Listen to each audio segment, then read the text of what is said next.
He was an old Indian. His face was weather-beaten, but his eyes were still bright. I never knew what tribe he was from, though I could guess. Yet others from the tribe whom I talked to later had never heard his story. We had been talking of the visions of the young men. He sat for a long time looking out across the Yellowstone Valley through the pouring rain before he spoke. "They are beginning to come back," he said. "Who's coming back?" I asked. "The animals," he said. "It has happened before." "Tell me about it." He thought for a long while before he lifted his hands and his eyes. The Great Spirit smiled on this land when he made it. There were mountains and plains, forests and grasslands. There were animals of many kinds and men. The old man's hands moved smoothly, telling the story more clearly than his voice. The Great Spirit told the people, "These animals are your brothers. Share the land with them. They will give you food and clothing. Live with them and protect them. Protect especially the buffalo, for the buffalo will give you food and shelter. The hide of the buffalo will keep you from the cold, from the heat, and from the rain. As long as you have buffalo, you will never need to suffer." For many winters the people lived at peace with the animals and with the land. When they killed a buffalo, they thanked the Great Spirit, and they used every part of the buffalo. It took care of every need. Then other people came. They did not think of the animals as brothers. They killed even when they did not need food. They burned and cut the forests, and the animals died.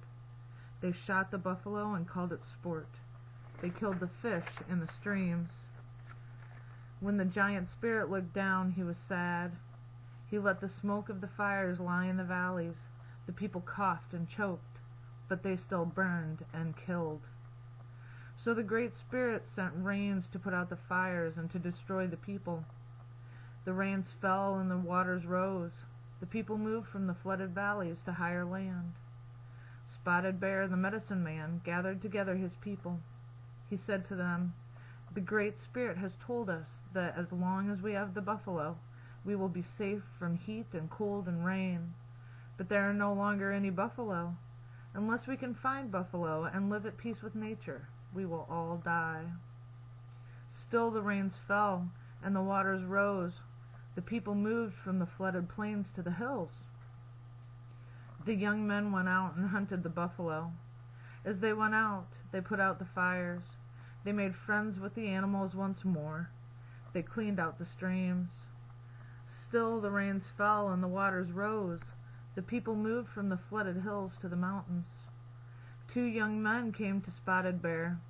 "We have found the buffalo," they said. "There was a cow and a calf and a great white bull. The cow and the calf climbed up to the safety of the mountains. They should be back when the rain stops. But the bank gave way and the bull was swept away by the floodwaters. We followed him and got to shore, but he drowned. We have brought you his hide."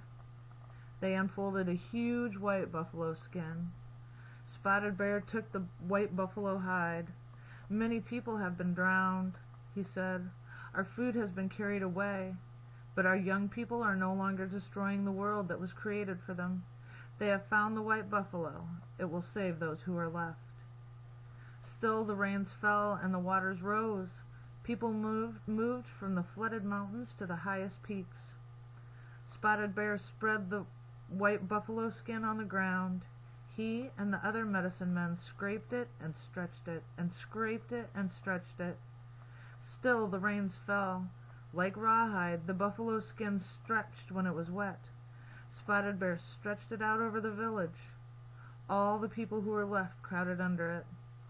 As the rains fell, the medicine men stretched the buffalo skin across the mountains. Each day they stretched it farther.